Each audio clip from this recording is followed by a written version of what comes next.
Les faltaba el saltito de fe. Jaime. Bien.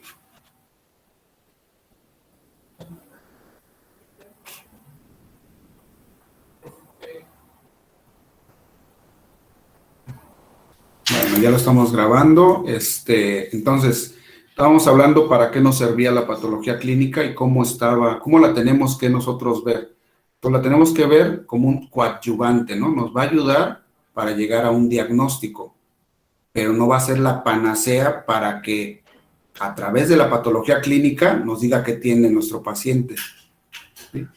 Por ejemplo, ¿qué pasa si yo tengo un perrito, no sé qué tenga, ¿sí? Pero digo, bueno, pues aquí en La Paz, Baja California Sur, hay mucha erliquia, háganle una prueba rápida de erliquia y sale positiva, ¿sí? ¿El perrito tiene o no tiene esta enfermedad de erliquiosis?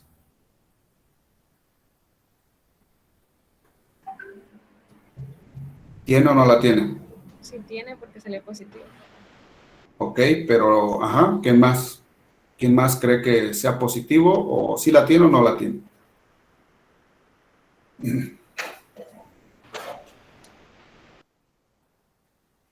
Y el perrito me lo llevaron porque no quiere comer.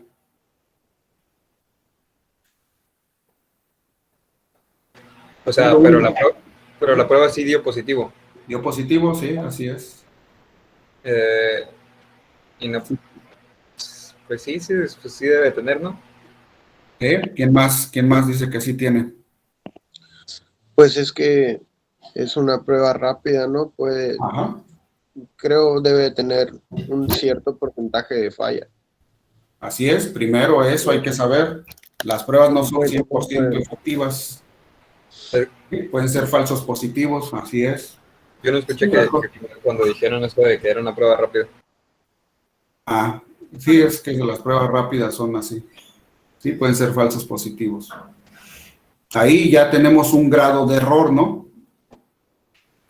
Si nosotros nos basamos en la prueba, ya tenemos un grado de error. Pero, ¿qué pasa si nosotros no conocemos las pruebas? También hay otro grado de error importante. ¿Qué detecta la prueba de erliquiosis? A ver, alguien que la haya ahí leído, haya oído de ella. ¿Qué detecta?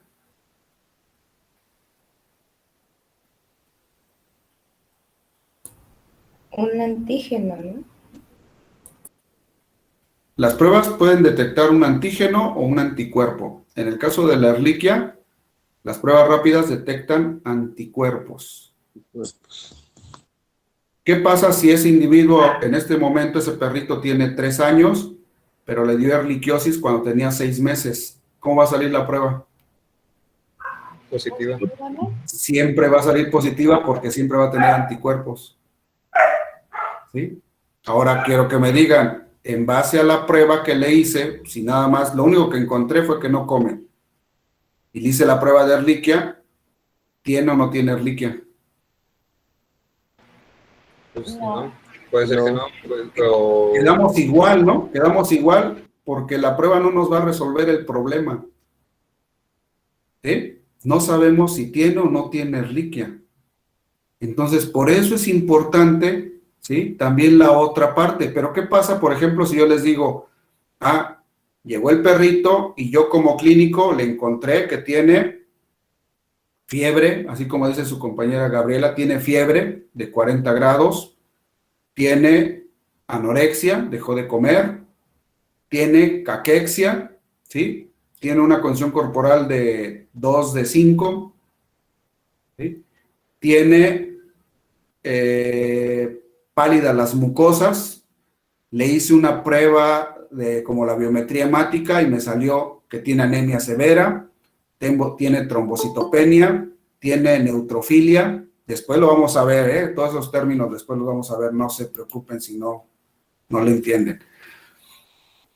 Y ya empiezo a acumular y aparte lo veo y tiene una cantidad impresionante de garrapatas. ¿Sí? O sea, todo eso que yo encontré, lo hice como clínico y con los métodos propedéuticos que me brindan, ¿sí? Mis habilidades, ¿sí? Y mis órganos de los sentidos. ¿Sí? Y una pequeña parte que son la biometría hemática, que es la anemia, la trombocitopenia, neutrofilia, lo agarré o me ayudó la patología clínica.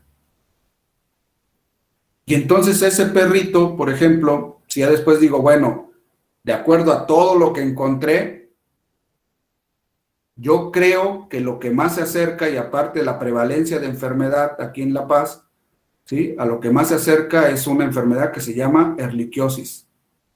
Y ahí yo decido hacerle la prueba y sale positivo. ¿Sí? Entonces, ¿cuál es mi probabilidad de error? ¿O qué tanto será mi probabilidad de error? Pues sería menos, porque ya tiene más como pruebas para poder basarse en que tiene esa enfermedad, me imagino. Así es, la probabilidad de error baja mucho, ¿sí? Y nosotros, por ejemplo, cuando nosotros queremos hacer un diagnóstico de una enfermedad, nos basamos en las probabilidades, ¿sí? Nos basamos en probabilidades. ¿Cuál es la probabilidad más alta de tener esto?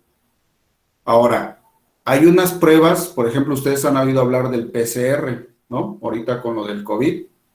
Hay unas pruebas muy específicas que te detectan una parte de ese DNA de algún microorganismo. Muy específicos. Eso te dice si sí realmente lo tiene o no. Pero así como son tan específicas, entre más específica sea una prueba, pues su costo es mucho más elevado. Entonces, ¿qué pasa si yo tengo un perrito y no lo revisé para nada? Y le dije al dueño, entró y dije, no, lo más seguro es que tenga erliquia, hagan la prueba, salió positivo. Y le digo al dueño, ¿sabe qué? Para corroborarlo, que realmente tenga erliquia, porque no sabemos, vamos a hacerle un PCR. ¿Sí? Y el PCR sale negativo. ¿Quién tendría que pagar esa prueba? Porque al final de cuentas, si sale negativo, si no encontraron a la erliquia, ¿sí? Eso fue por un mal diagnóstico, ¿no? Por una mala orientación. Escogimos una mala prueba. ¿Sí? ¿Quién tendría que pagar por esa prueba? El cliente. El dueño porque le avisa. El dueño. El dueño, pues sí, el dueño siempre es el que paga, o debería de pagar, ¿no? Pero, sí, realmente el que se equivocó fue el clínico, el que dijo que hay que hacer esa prueba, ¿no? Ahora, entonces, toda prueba negativa, ¿sí?, que no te brinde información, ¿sí?, es culpa del dueño, digo, del propietario, ¿sí? Digo, del propietario, del clínico. Clínico. La paga más cara el clínico porque lo queman en el Face. Ándale, a veces, ¿no? No, pero una de las cosas más chistosas de todo esto es que el dueño a veces ni se da cuenta, ¿no? Por ejemplo, tú llega el perrito y le dices, no, ahorita hay mucho parvovirus, vamos a hacerle la prueba de parvovirus, a ver. Y le haces la prueba y dices, mira, salió negativo, nota, qué bueno, no tiene parvovirus, ¿no? Y todos se ponen felices de que, no, pues el perrito salió negativo, no tiene parvovirus. Sí, pero al perrito te lo llevaron para que les digas qué tiene, no que no tiene. ¿No? ¿Sí? Sí. Y tú le puedes decir, fíjese, su perrito no tiene parvovirus y no tiene moquillo también. Hicimos la prueba de moquillo y tampoco salió con moquillo. Y también le tomamos radiografías y no tiene luxación patelar, porque en esos perritos se da la luxación patelar y no la tiene, qué bueno. ¿Sí? Y le hicimos un ultrasonido y no se tragó nada porque en el intestino y en el estómago tampoco encontramos nada. ¿Sí? Y todos felices y contentos, el perrito se va a su casa y al otro día amanece muerto, ¿no? Y le hicimos pues sí, la cuentota que tiene que pagar por las pruebas que le hicimos, pues es bastante, ¿no? Pero hicimos lo que nosotros pudimos, o sea, nosotros como clínicos, tratamos de hacer lo máximo por el perrito, le hicimos un montón de pruebas, ¿no? Y entonces nuestra conciencia queda tranquila porque nosotros hicimos todo lo posible por ayudarlo. Muerto, pero no de parvovirus. Sí, así es. Se murió, pero no fue de parvovirus. Así es. Entonces, a veces las pruebas de laboratorio, ¿sí? Muchas de las ocasiones, a veces hasta nos confunden más que lo que nos ayudan. Y entonces nosotros tenemos un método para que no suceda todo esto. Tenemos un método que nos va a ayudar. A ver, Ángel dice, sí pasa. ¿Qué pasa? Que se mueran los perritos. Que te digan que no tiene nada y al día siguiente amanece. Pues bueno, es muy común que llegue a pasar eso, ¿sí? Que no le encontraron que tenía y ya el otro día se murió. Bueno, entonces hay un método que nos ayuda, que ya se los he comentado en alguna ocasión, que nos ayuda pues a tener un protocolo de cómo hacer las cosas, ¿sí? Cuando uno ya lleva, ¿alguien quería hablar? ¿No? Bueno, cuando uno ya lleva algún tiempo en este tipo de trabajos, de profesiones, me dicen si se ve las letras, porque las veo muy, muy pequeñas.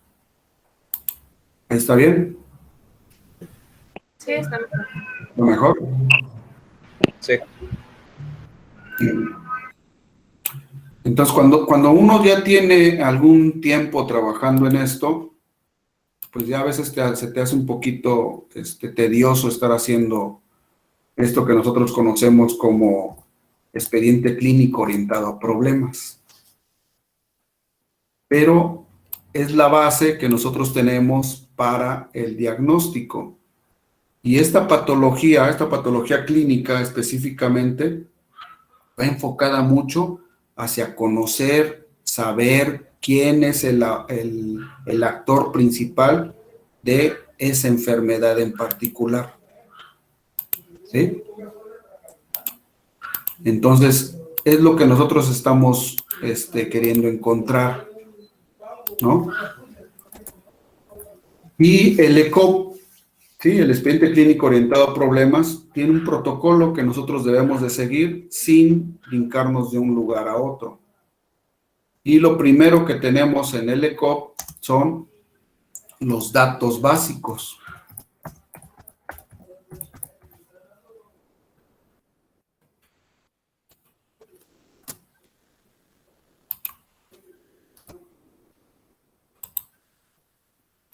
Los datos básicos.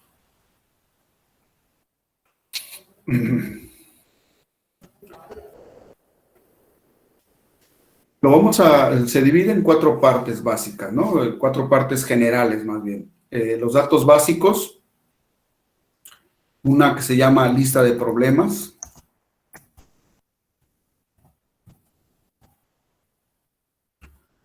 Otra que es el plan inicial, que es lo que vamos a hacer. Este expediente clínico después se los van a volver a dar en las clínicas, que es donde más se utiliza, en donde ya lo ponen en práctica, pues lo vamos a ver así a grandes rasgos. Y por último viene la evaluación del paciente. ¿Cómo va mejorando o empeorando?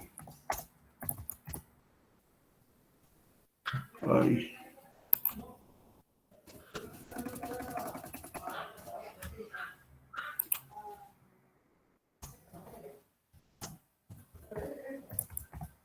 Evaluación del paciente. Ahí está.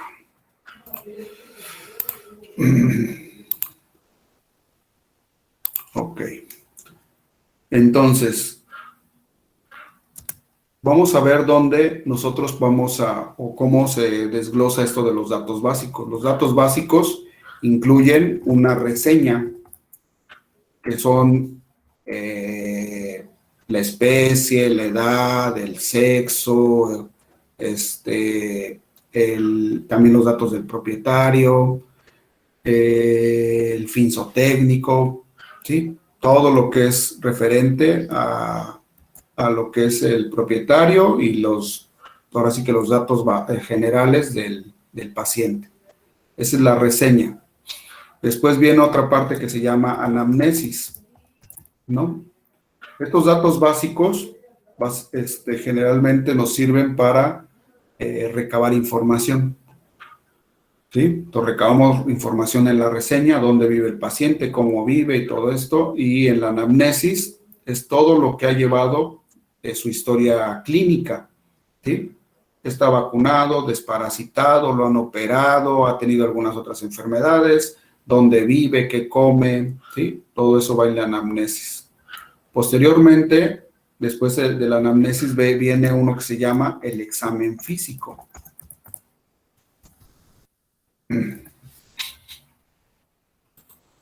El examen físico, pues ahí vamos a emplear los métodos propedéuticos para nosotros revisar al paciente y vamos a empezar a detectar esos signos de enfermedad, ¿sí? Y conforme los vayamos detectando, los vamos a ir poniendo aquí en la lista de problemas. Y el examen físico lo vamos a hacer primero. Lo primero que hacemos es las constantes fisiológicas. Después de las constantes fisiológicas, esta nos permite enfocarnos en un sistema en particular. Y ya que vemos esa alteración en esas constantes fisiológicas, nos permite enfocarnos en un sistema, y ese sistema en particular vamos a revisarlo mucho mejor, porque acuérdense que esto es algo que tenemos que hacer pues relativamente rápido, si no el dueño, el paciente se empiezan a inquietar y empieza a haber una desconfianza.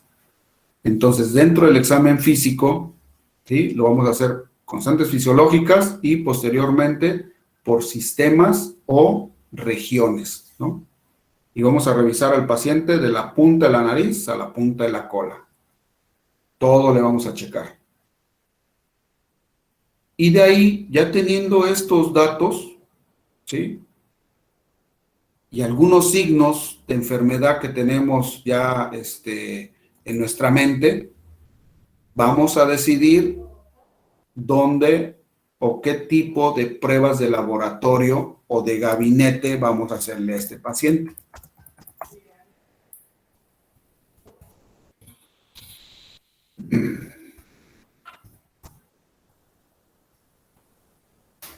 Y aquí es donde entra la patología clínica. ¿Qué pruebas de laboratorio de gabinete le vamos a hacer a ese paciente? ¿Sí? Ahora, hay unas pruebas que nosotros llamamos pruebas de laboratorio de rutina. Entonces aquí nosotros generalmente escogemos de laboratorio unas que se llaman de rutina, ¿sí? De laboratorio de gabinete de rutina. ¿Cuáles serían esas pruebas de laboratorio de gabinete de rutina? Ustedes ya las deben de más o menos conocer.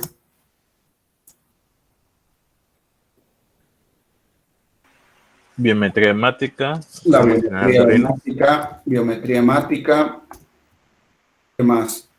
el examen de orina, El examen general de orina, ajá. ¿Qué más? Una química sanguínea. La química sanguínea, exacto. ¿Podría ser una citología? Una citología, ajá. Así es. ¿Qué más? Citología. ¿Qué otro? Perfil renal. No, el perfil renal puede ser aquí dentro de la química sanguínea. El coproparasitoscópico, ¿sí? Ahí está. Esas son las pruebas de laboratorio de rutina, ¿sí? Que tenemos a la mano. Y tenemos otras que se llaman pruebas de gabinete, que también deberían de estar incluidas dentro de la patología. La patología clínica, ¿sí? Generalmente abarca todos los métodos y técnicas que nos ayudan a encontrar signos clínicos. Entonces, se ha cortado a nada más ser pruebas de laboratorio, pero realmente es muy amplia la patología clínica, ¿sí? Porque abarca también la imagenología. Entonces, ¿qué pruebas de gabinete tenemos? Que sean de rutina.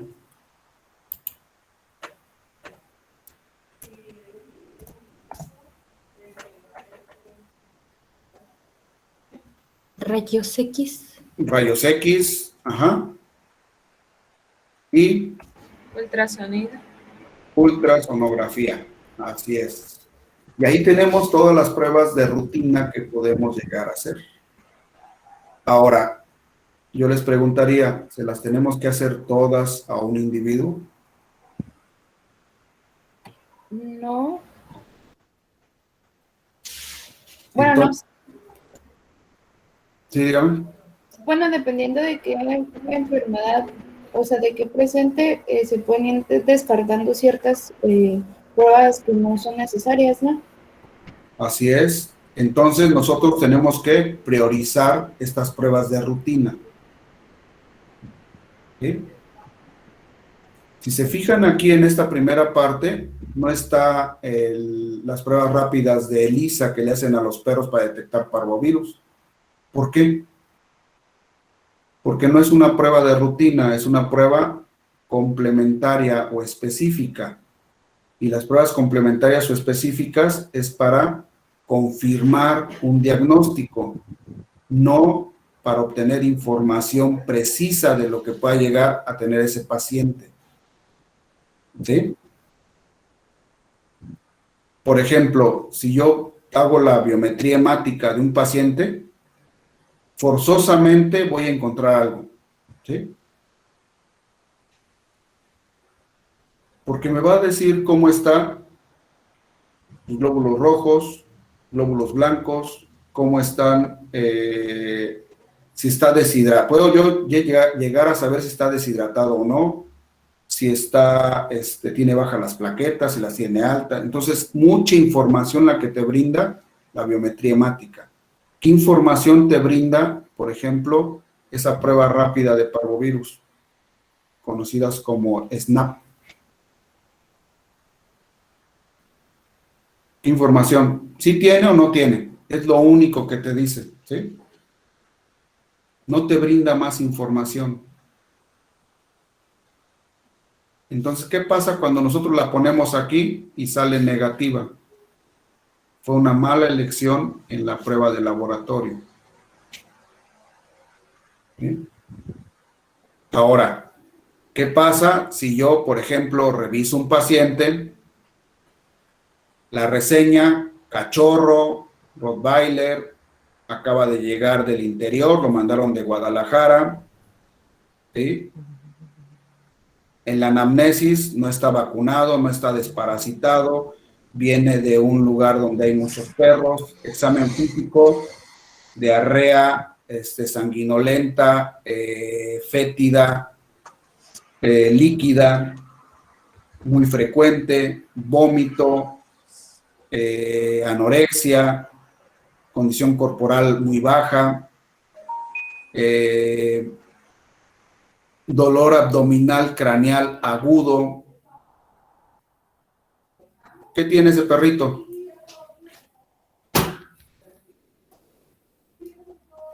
De acuerdo a su experiencia, que ya ustedes ya llevan mucho tiempo viendo todo eso, ven la diarrea y todo, ¿qué es lo más seguro que tenga ese perro?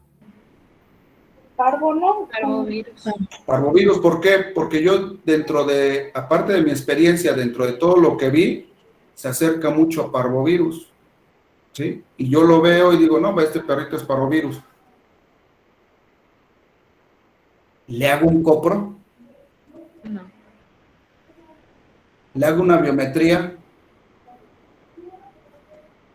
O sea, yo con los datos que recabé, ¿sí? Lo más seguro es que tenga parvovirus. ¿Puedo hacer una prueba rápida? Sí, Claro. Entonces, este ECOP, ¿sí? No es algo que sea fijo, que tengamos que hacer forzosamente como ahí nos lo presentan. Es algo que es dinámico, que nosotros, por nuestra experiencia, por cómo lo vayamos a utilizar, lo podemos mover conforme nosotros veamos alguna enfermedad, ¿sí? Y entonces nosotros así lo vamos a utilizar. Si nosotros tenemos los elementos necesarios para decir, ¿sabes qué? Este perrito o es parvovirus o es parvovirus, eso va a ser, y le hacemos una prueba y lo más seguro es que salga positivo, ¿no? Y no es que nos saltemos pasos, sino que los elementos que tenemos ya es más que suficiente para poder decidir qué prueba hacer. ¿Sí? Entonces, esto no es algo fijo, les digo, es algo que nosotros tenemos que adecuar a cada paciente y lo podemos mover.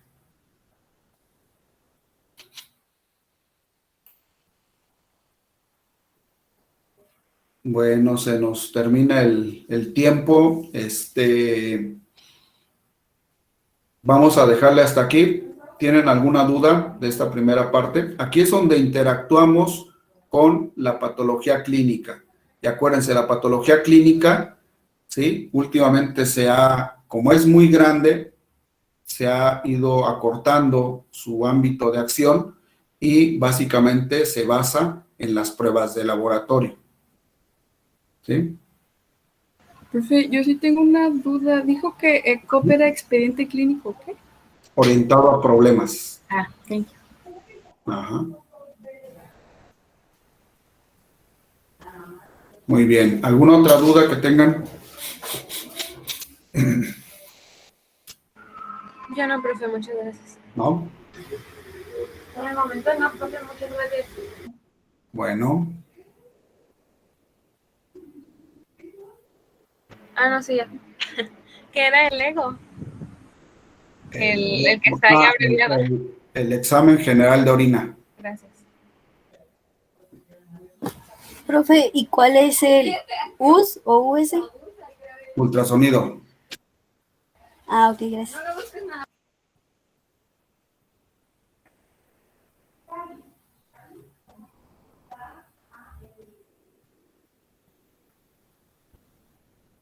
¿Alguna otra duda que tengan? ¿Nada? ¿Todo claro? sí, gracias. Muy bien. Entonces, pues vamos a seguirle la próxima clase, ¿no? Con esta introducción a la patología clínica. Bueno, entonces espero que sea de provecho esta pequeña clase y nos vemos la próxima. Gracias, profe. No, profe, gracias. Hasta luego, profe. Gracias, profe. Bye, bye. Buen día. Cuídense. Nos vemos, profe. Gracias. Buen día. Hasta luego, cuídense.